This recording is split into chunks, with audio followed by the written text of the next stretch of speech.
Om Swastiastu. Selamat sore.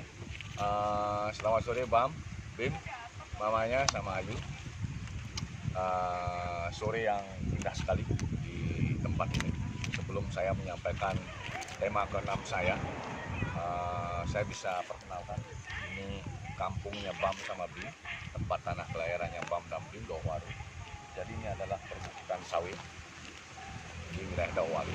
Cantik sekali, indah sekali, meskipun kami tidak dapat piknik jauh, ya beberapa kilo, mungkin 1 kilo 2 kilo dari rumah kami, kita bisa melihat pemandangan seperti ini. Baik, rekan-rekan pemirsa sekalian, sore hari ini saya diminta oleh Bam sama Bim untuk menyampaikan materi tentang masyarakat ambigu. Masyarakat ambigu seperti apa? Jadi apa itu hal yang menyangkut tentang masyarakat ambigu? Jadi kata kuncinya masyarakat ambigu, kalau kita bicara konteks Nusantara, pribumi yang semestinya sosialis, tetapi fenomena yang terjadi di lapangan, banyak saudara-saudara kita, pribumi kita yang sulit dikatakan sebagai hidupnya itu sulit dikatakan hidupnya itu bisa sosialis.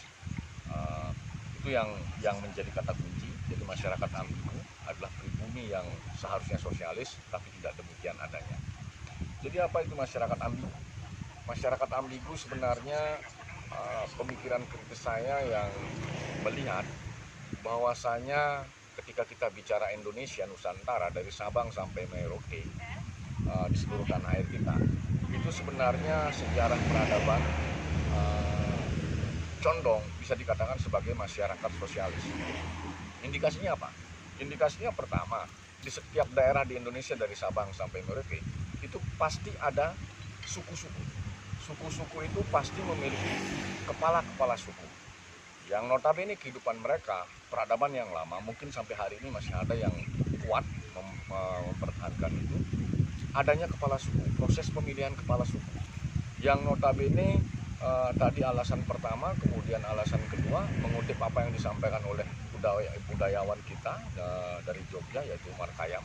Beliau mengatakan bahwa hal yang mendasar berkaitan dengan kultur Nusantara adalah dulunya itu orang mangan kumpul.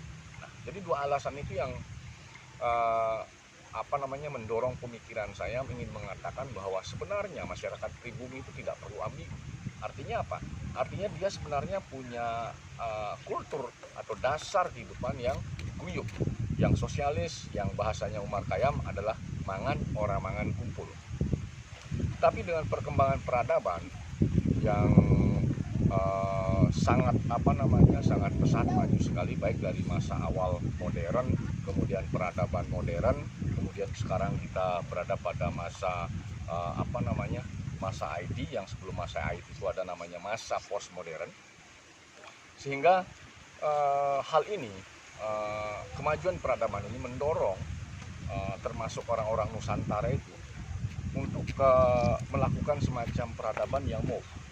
Jadi berpindah dari sana ke sini, dari sini ke sana. Jadi mereka melakukan move, perpindahan yang semuanya itu sebenarnya tuntutannya adalah untuk pemenuhan kebutuhan hidup, tapi tidak sebatas untuk pemenuhan kebutuhan hidup. Jadi ketika kita bicara ambigu tadi, dia tidak lagi sekedar untuk pemenuhan kebutuhan hidup, tapi juga untuk mengumpulkan sumber-sumber daya. Dalam artian kalau bahasa sekarang itu kekayaan. Sehingga dorongan untuk mengumpulkan kekayaan itu lambat laun, cepat atau lambat, dia akan mendorong kultur, sifat pribadi, karakter yang tidak lagi menjadi manusia Nusantara. Bisa dikatakan terjadi metamorfosa yang tadinya masyarakat Nusantara yang sebenarnya darahnya itu sosialis, lambat laun akan berubah mengarah ke kapitalisme. Jadi itu sebenarnya tantangan yang besar sekali bagi kita semua di Indonesia, karena sebenarnya kita adalah masyarakat yang sosialis, bukan masyarakat kapitalis. Terkait dengan hal itu maka dari itu maka kita sebagai orang-orang Indonesia, orang Nusantara harus ikut kritis memikirkan itu.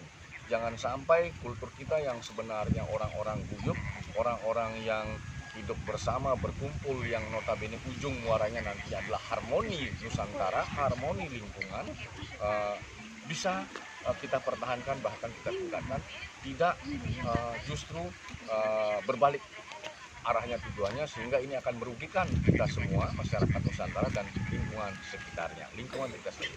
Mungkin itu hal yang bisa saya bicarakan, saya bahas berkaitan dengan tema ke-6. Demikian penjelasan saya berkaitan dengan tema ke-6 masyarakat ambigu.